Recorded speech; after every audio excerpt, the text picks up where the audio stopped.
Chapter 2. Mr. Bennet was among the earliest of those who waited on Mr. Bingley. He had always intended to visit him, though to the last always assuring his wife that he should not go. Until the evening after the visit was paid, she had no knowledge of it. It was then disclosed in the following manner. Observing his second daughter employed in trimming a hat, he suddenly addressed her with, "I hope Mr. Bingley will like it, Lizzie." "We are not in a way to know what Mr. Bingley likes," said her mother resentfully, "since we are not to visit." "But you forget, mamma," said Elizabeth, "that we shall meet him at the assemblies, and that Mrs. Long promised to introduce him." "I do not believe Mrs. Long will do any such thing. She has 2 nieces of her own.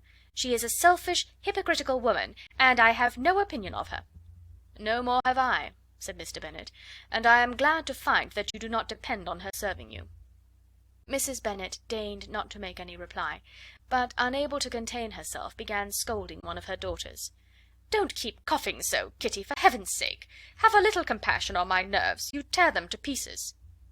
"Kitty has no discretion in her coughs," said her father. "She times them ill." "I do not cough for my own amusement," replied Kitty fretfully.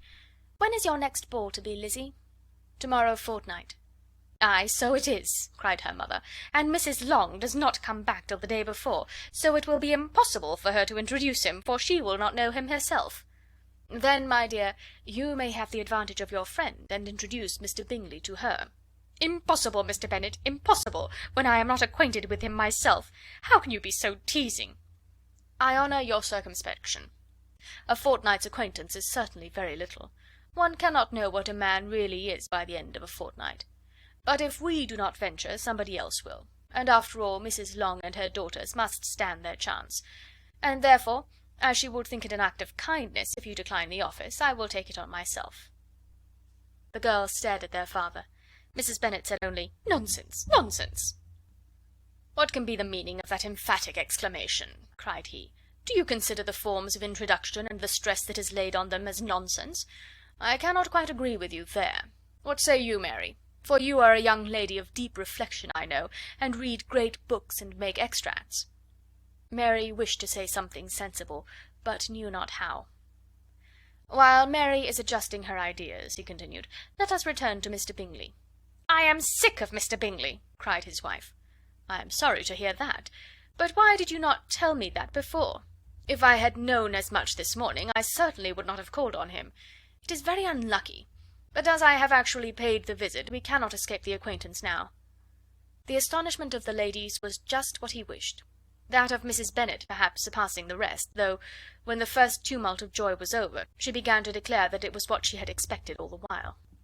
"How good it was in you, my dear Mr. Bennet! But I knew I should persuade you at last. I was sure you loved your girls too well to neglect such an acquaintance. Well, how pleased I am! And it is such a good joke, too, that you should have gone this morning and never said a word about it till now." "Now, Kitty, you may cough as much as you choose," said Mr. Bennet, and as he spoke he left the room, fatigued with the raptures of his wife. "What an excellent father you have, girls," said she, when the door was shut. "I do not know how you will ever make him amends for his kindness, or me either, for that matter. At our time of life it is not so pleasant, I can tell you, to be making new acquaintances every day, but for your sakes we would do anything. Lydia, my love, though you are the youngest, I dare say Mr. Bingley will dance with you at the next ball." "Oh," said Lydia stoutly, "I'm not afraid, for though I am the youngest, I'm the tallest." The rest of the evening was spent in conjecturing how soon he would return Mr. Bennet's visit, and determining when they should ask him to dinner. Chapter 3.